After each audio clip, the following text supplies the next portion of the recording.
¿Qué tal? ¿Cómo le va? Un gusto poderle saludar. Estamos en la revista de análisis de Cuarto de Guerra. Yo soy Alberto Osorio Méndez y le agradezco el favor de su atención. Y mire, usted, el día de hoy hemos convocado para la entrevista a una persona que solito se ganó los reflectores o se los pusieron, como usted quiera ver. Tanto así que algunas personas, algunos corresponsales que trabajan en Jalisco, lo ven como posible aspirante a la presidencia municipal de Guadalajara. Al menos eso dice una corresponsal que estuvo recientemente presente en la rueda de prensa que ofreció el diputado del Partido del Trabajo, Eduardo Almaguer. Leonardo, perdón. Yo no sé por qué me confundo tanto. Porque no son familiares, ¿verdad? No. Ajá. Estamos 180 grados distantes. Bueno, Leonardo Almaguer Castañeda. Ese soy yo. Ese es. Bueno, diputado, vamos platicando un poco. ¿De dónde saliste? ¿Qué te dio por meterte a la política? A sabiendas, obviamente, de que tú traías un antecedente de orden penal. Y dinos, ¿qué te pareció esta publicación? No sé si tuviste algún indicio de que ya te estaban investigando para que te pusieras en paz y ya no estuvieras cuestionando el famoso tarifazo, que da la impresión de que a ti te quieren callar por el asunto del tarifazo. Me imagino que si no estuvieras metido en el tarifazo, estarías de muy bajo perfil.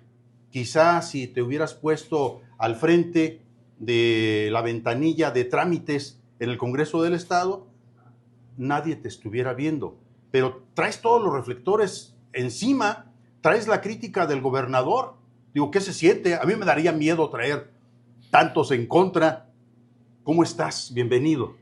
Bueno, mire, primero agradecerle que nos dé el espacio, como periodista que es usted. Obviamente el trabajo de mi camarada Wally, que no deja de ver la manera de que podamos comunicar, ¿no? Yo creo que al final de cuentas yo soy uno más. Soy originario del estado de Nayarit. Mi padre por nombre en su tiempo llevó Sergio Almaguer Cosío. Fue dirigente nacional del Partido de la Revolución Socialista y después del Partido de los Comunistas. Yo milité desde un principio en la Unión de Jóvenes Comunistas, después en la Juventud Comunista de México. Fuimos fundadores de esa organización. De la corriente histórica de Alejandro Gascón Mercado en Nayarit, Salvador Castañeda O'Connor, esa serie de dirigentes, ¿no? Y aquí en Jalisco de Álvaro Ramírez Ladewig, de Horacio García Pérez. Yo formé parte del mismo comité central que formaban parte ellos en el Partido de la Revolución Socialista. Era el miembro más joven, tenía 16 años yo. Y del grupo que siempre estuvo en contra de Raúl Padilla López en la Universidad de Guadalajara. En la Universidad de Guadalajara. Entonces mi trayectoria es esa. Sí. Efectivamente, después de los acontecimientos del 2004, porque al final de cuentas, tengo que decirlo de manera muy clara, en aquel tiempo, pues todo el mundo hacía expropiaciones, no nada más de cerveza, de refresco, de todo. No estoy justificando. A ver, espérame. ¿Eso es lo que tú veías, una expropiación en el robo de cervezas? ¿Eran cervezas o refrescos o nada más cervezas? No nada más cervezas, pero además déjeme decirle, porque uno de los cuestionamientos es que si mis víctimas nunca golpeamos a ningún chofer, nunca nada.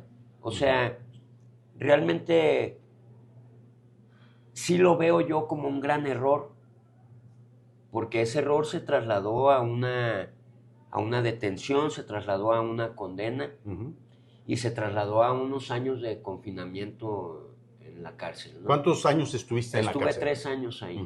¿Qué aprendiste en la cárcel? ¿A quién conociste? No, pues... ¿Cómo opera el sistema del otro lado cuando la gente está en el lado oscuro? Yo hago una alegoría que es como cuando vas en la calle y tú vas caminando y ahí ves alcantarillas. Y tú pasas por arriba de la alcantarilla, pero no sabes todo lo que hay abajo, ¿no? Y la cárcel en el estado de Jalisco y en el país es eso. Tú sabes que existe, pero no sabes todo lo que pasa dentro de, ¿no? Entonces yo llegué ahí a los 24 años de edad. Y entonces el primer consejo que me dio mi padre, y nos lo dio a él y a otro compañero, fue, dedíquense a estudiar. Yo en cuanto llegué, la primera vez que vi a mi padre, lo vi en el área de ingreso. No me dejaron verlo antes, o sea, estuvimos confinados en otra casa de seguridad, en fin. Como en aquel tiempo no existía la posibilidad de declararte inocente, sino simplemente te armaban la carpeta, te detenían y pedían horas extras y hasta que no le firmaras al Ministerio Público después de las llamadas calientes, podían ya llevarte a la cárcel, ¿no? Vamos a hacer ahí una pausa, pero Sí. dime una cosa. ¿Te dieron tus calentadas? No, pues claro. Regresamos sobre este punto para ampliar. Sí, gracias. Bueno, continuamos esta mañana en diálogo con Leonardo Almaguer Castañeda, diputado del PT y una persona que se ganó o le hicieron que se ganara todos los reflectores o la mayoría de los reflectores de los principales medios de comunicación.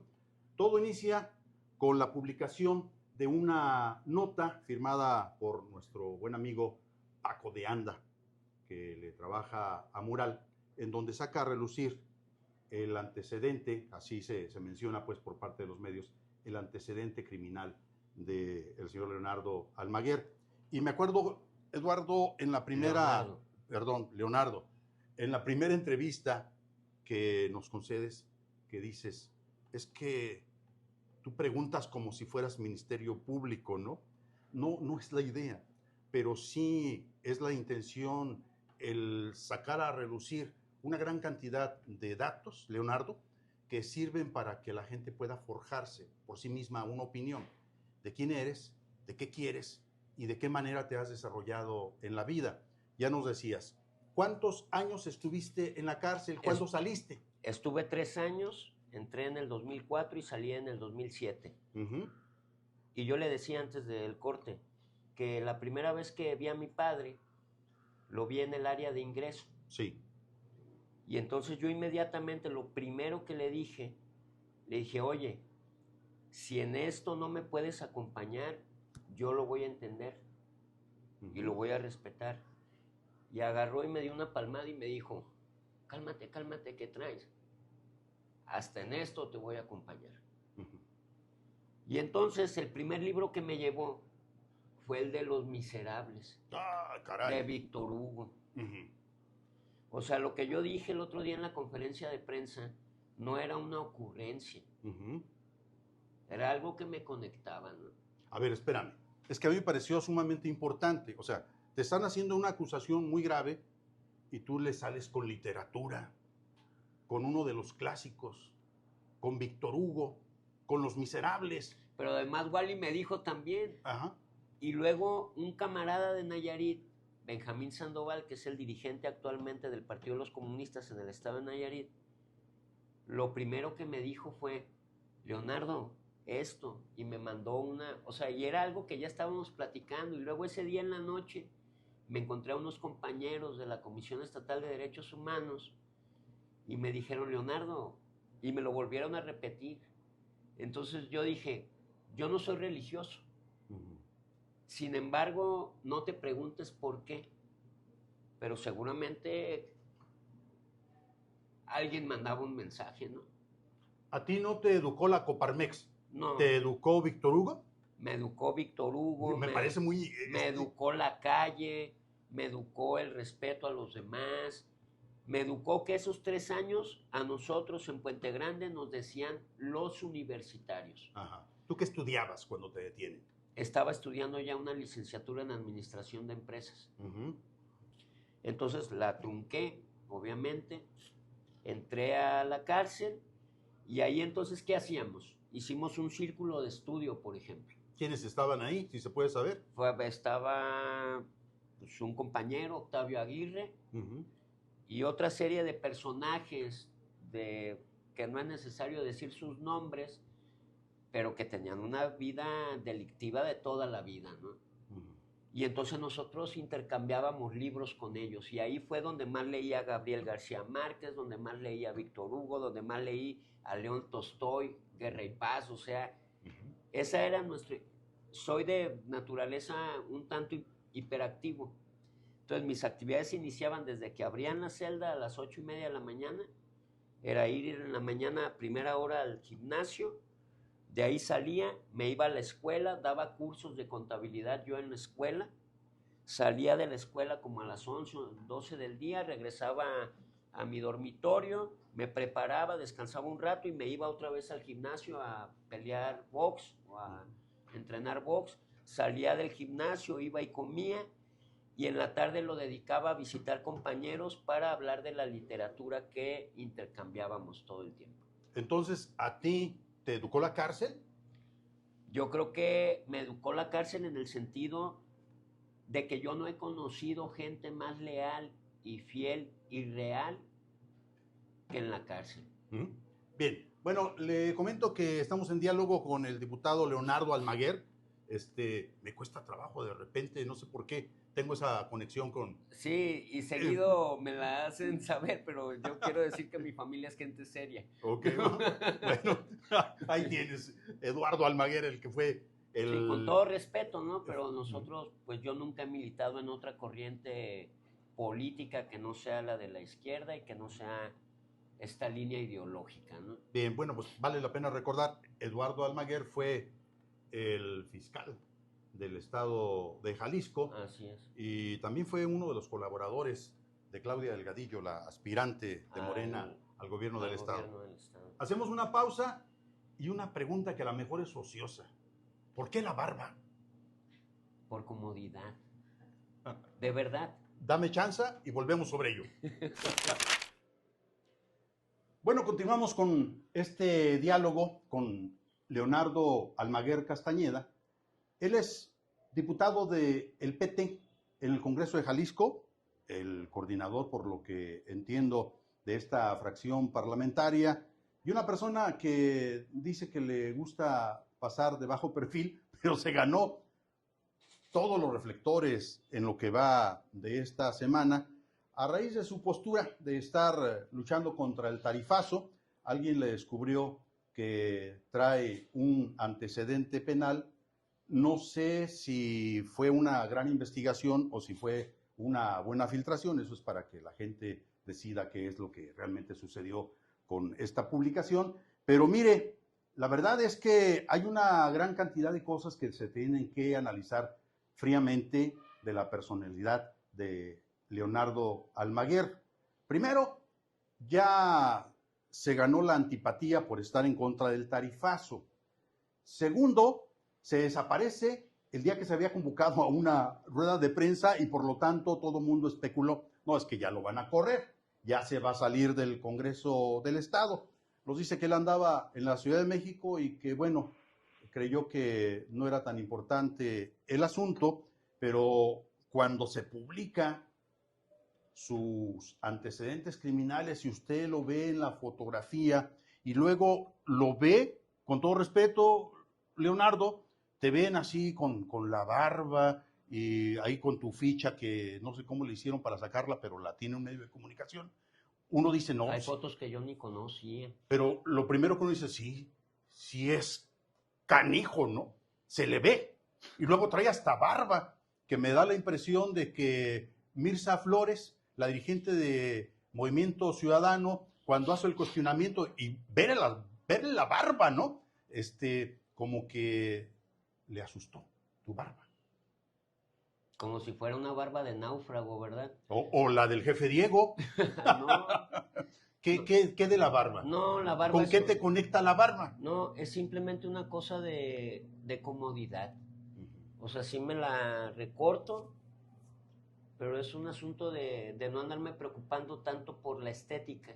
¿No te quieres parecer al jefe Diego? ¿No te quieres parecer a Carlos Marx? ¿No te quieres parecer? No, me parezco a Leonardo Almaguer. ¿Ves? Ese soy yo. ¿Y quién es él? Leonardo Almaguer, pues es una gente que ha construido a partir de salir de la cárcel desde abajo, Yo que escuchaba el otro día en los medios de comunicación, o en la entrevista, o en la conferencia de prensa, llegué a la conclusión de entonces de decir, bueno, entonces si Leonardo Almaguer, que al día de hoy puede sacar una carta de no antecedentes penales, yo ya no tengo antecedentes penales, compurgué una pena, ahí quedó. El día de hoy yo puedo ir y saco una carta de no antecedentes penales. Y no se le puede juzgar 2 veces por el mismo delito.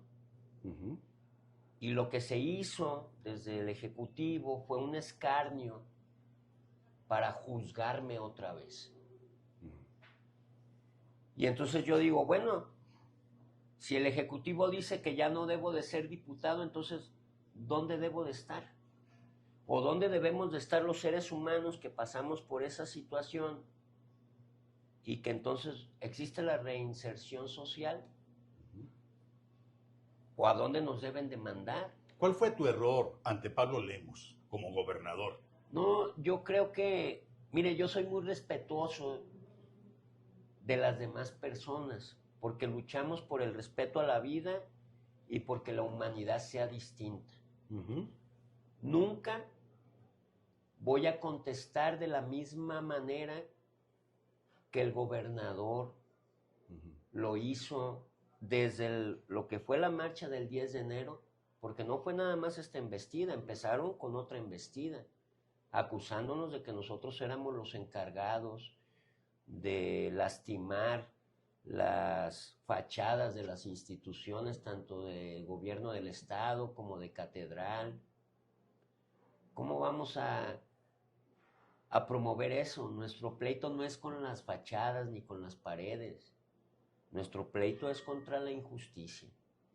Y dentro, por ejemplo, del Palacio de Gobierno está un gran mural de José Clemente Orozco, que un día vamos a rescatar ese Palacio de Gobierno. Yo decía en uno de mis discursos que seguramente ese hidalgo llora de coraje cada que ve pasar por las escalinatas a tanta gente que no representan nada, los ideales ni de la revolución, ni de la guerra de independencia, ni del pueblo de Jalisco.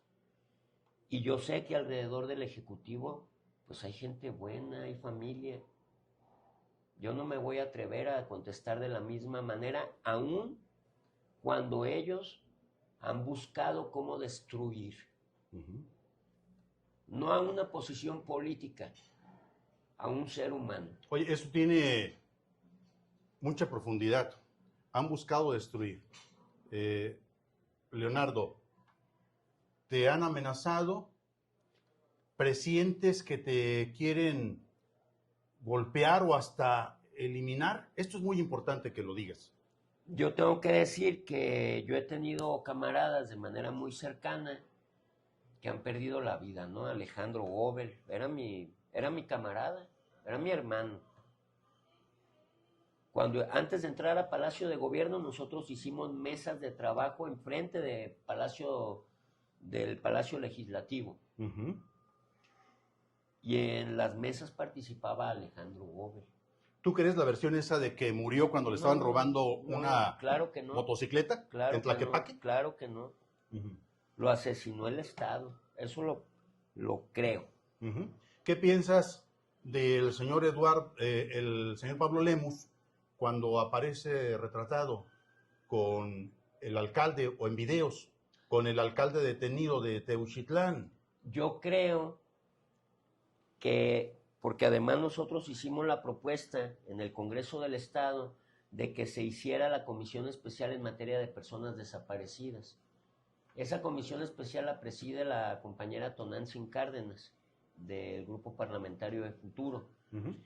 Pero he de decir que la desaparición en Jalisco tiene un origen en la omisión y en la indolencia del Ejecutivo, no nada más del actual, sino del anterior.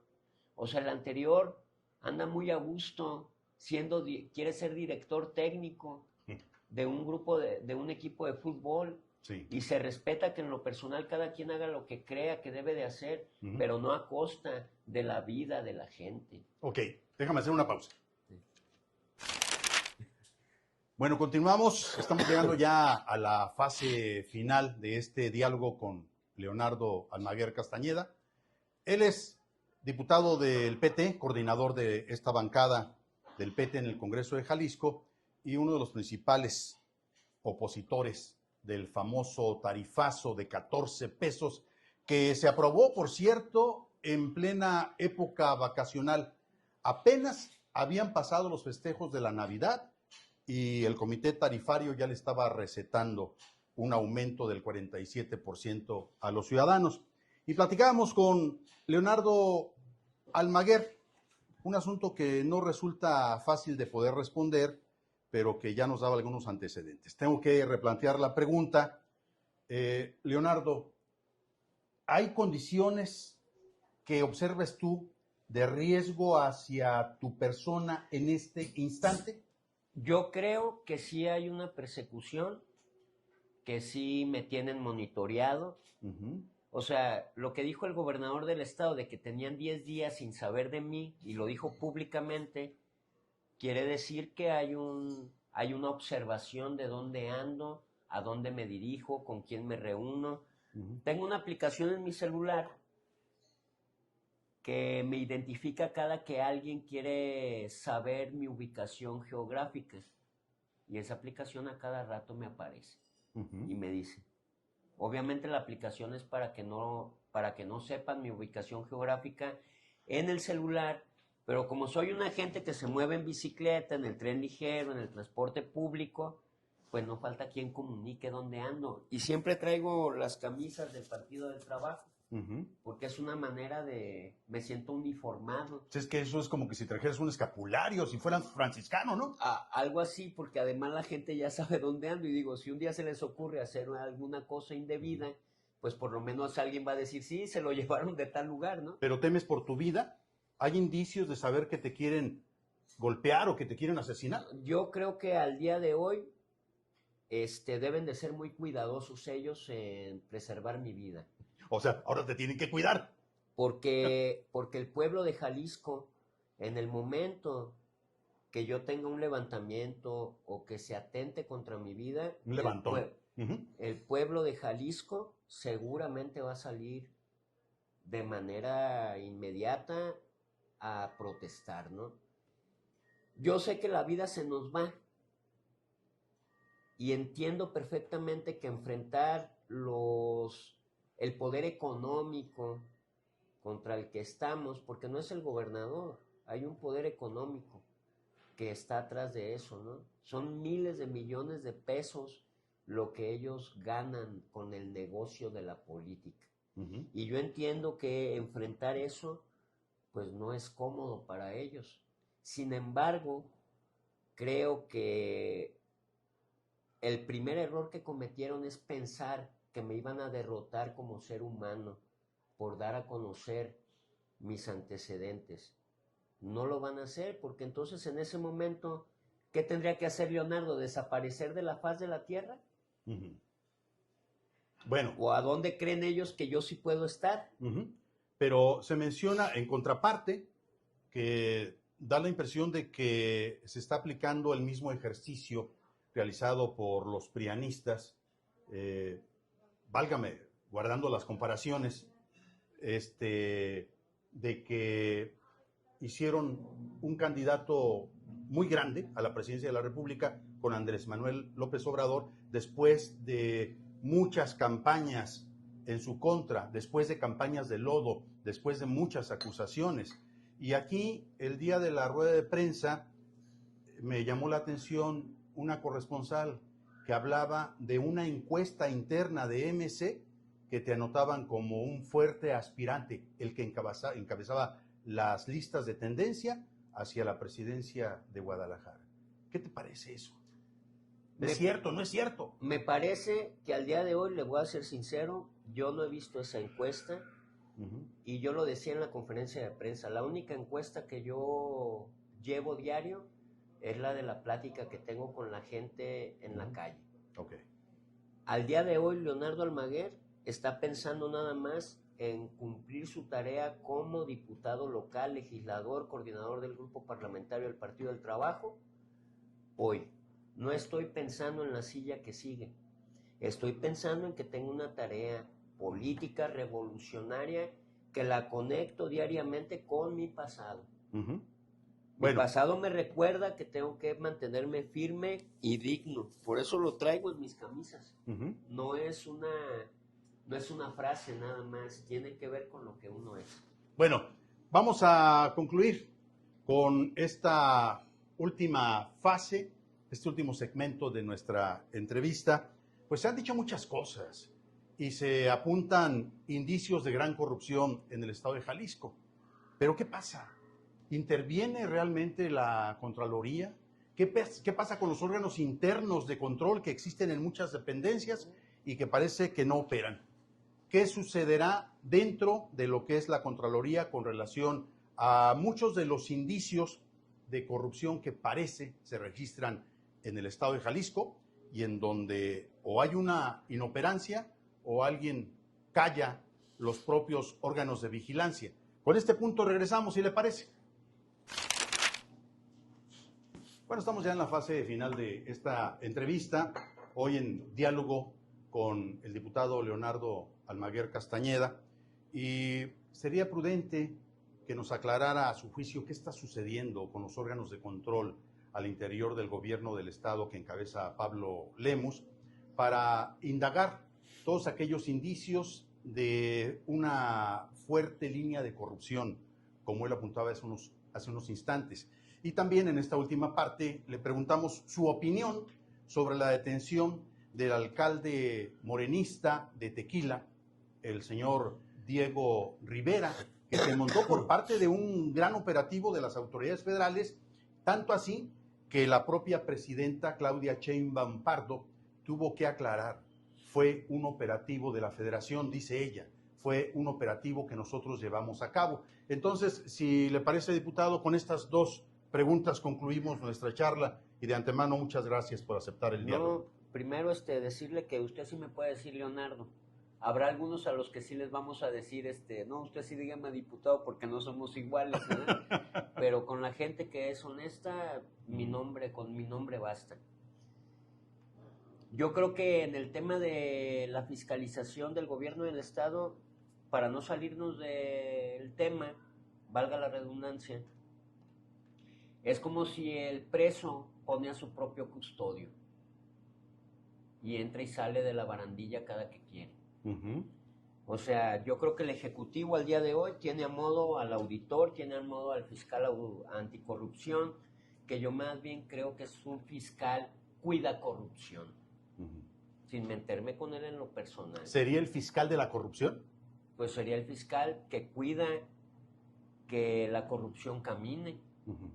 Porque en el estado de Jalisco hay señalamientos muy fuertes respecto a los malos manejos en las dependencias, sistema de transporte, el CIAPA, o sea, las cosas más necesarias de nuestro pueblo se utilizan para hacer negocio y se utilizan para enriquecer a unos cuantos, pasando por encima de la necesidad de la gente que tiene derecho a tener una vida, servicios dignos. Uh-huh. Y en la cabeza del gobernador y de los secretarios que tiene a su alrededor no está eso. No voy a decir que no haya gente honesta al interior del gobierno del estado. Yo creo que la Contralora tiene una capacidad de hacer cosas, pero topa con pared. Porque no hay seguimiento a estas situaciones, ¿no? Pero, o sea, por honestidad, si no la dejan cumplir como Contralora, sería prudente que presentara su licencia, que se separara del cargo, porque ya estuvo ahí frente a los diputados, ¿no? Y sí, reconoció que hubo compras a sobreprecio en el 2024 de computadoras lap que le regalaron a los profesores. Y quien está al frente de educación, que también me parece muy grave, que es en donde se debería ser estrictamente escrupuloso, el señor Juan Carlos Flores, ahí está todavía.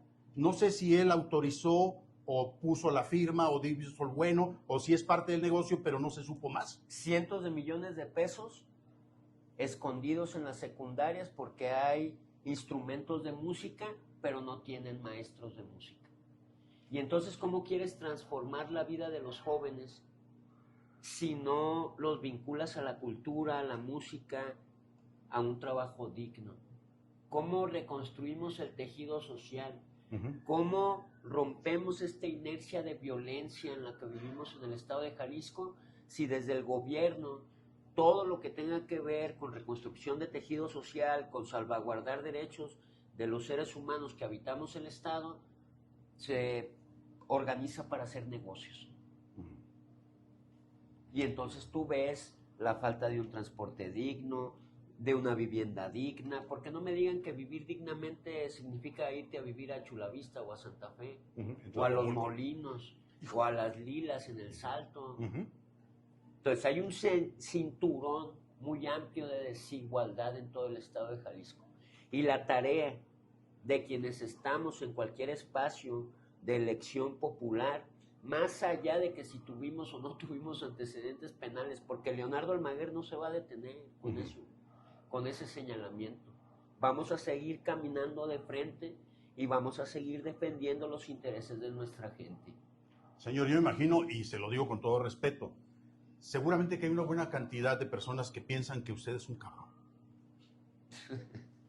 No, no lo soy un ser humano como cualquier otro. Ajá. La vida a lo mejor me ha endurecido las facciones, me ha hecho estar más alerta todo el tiempo. Usted está con su conciencia tranquila. Yo duermo tranquilo. Okay. La última pregunta, la detención de Diego Rivera, que por cierto es anónimo del pintor mexicano. Del pintor. Ajá. Yo creo que ese Diego Rivera, el pintor, tenía una anécdota. Ajá. Ese Diego Rivera, mi padre lo conoció junto a Siqueiros, porque mi padre fue dirigente nacional de la Juventud Popular Socialista en tiempos de Lombardo. Entonces, Diego Rivera tenía una anécdota de que se subía a los camiones y cuando veía choferes groseros, sacaba una pistola, pero era una pistola que traía balas de salva. Ajá. Y tan. Y un día se fue a la cárcel porque el chofer se desmayó, pensó que sí le había pegado. Ajá. No, yo creo que primero esa detención, creo que hay que analizarla más profundamente. ¿Qué está pasando en todos los municipios del estado de Jalisco? ¿Usted defendería a Diego Rivera, presidente municipal de Tequila? Yo lo que creo es que el pueblo de Tequila está tomando determinaciones y las personas no somos indispensables, somos necesarios, nada más. Y si este presidente municipal, ¿por qué no ha salido el pueblo de Tequila a defenderlo para empezar? Independientemente de la corriente política, ideológica a la que llegó él como presidente municipal. Pero yo creo que las investigaciones habrá que dejar que corran. Sin embargo, al final habrá que tomar una determinación de que en los pueblos, en los municipios, también exista una mejor forma de relacionarse entre el gobierno y el pueblo. Y necesitamos que exista paz. Necesitamos que exista respeto, porque guardando proporciones, al día de hoy el Ejecutivo no está generando un ambiente de paz, violentando mis derechos como ser humano, no lo está haciendo, ni está respetando la vida de alguien más que a lo mejor tuvo errores, y sí los tuve, los asumí de frente y estoy caminando firme, digno, valiente, ¿eh? ¿Porque así es Leonardo? No. Porque hay un pueblo alrededor de este lugar, de esta cafetería, que necesita que dignifiquemos las posiciones políticas. Y Leonardo no llegó a una posición política ni para cambiar de clase social, ni para dejar de ser quien es. Ahí está. Bueno, pues le agradecemos el favor de su atención, de su compañía en esta transmisión. Lo volvemos a buscar. Usted sabe que no es que lo tengamos vigilado, simplemente Ya seguimos sé que usted el paso y estamos al pendiente de lo que ocurra al interior Muy bien. de la legislatura, particularmente con aquellos diputados que marcan pauta por una sencilla razón, o sea, da la impresión de que la legislatura actual acaba de despertar y decidió que sí tiene capacidad de acción y que sí puede hacer las cosas, no obstante que el gobernador quisiera mandar también ahí. Sí, Bueno, pero el Ejecutivo no nos manda a nosotros nos mandata el pueblo. El Ejecutivo es patrón en sus oficinas, no en el Legislativo. pues bien, muchísimas gracias, diputado Leonardo Almaguer. Nosotros nos despedimos con estos dos antecedentes que me parecen sumamente graves. Cuando se detiene a Diego Rivera, el alcalde de Tequila, exalcalde ya, pues lo primero que sale a relucir en medios de comunicación es que él revela algunas cosas que son sumamente preocupantes. Dicen que, decía él, el verdadero patrón era el Mencho.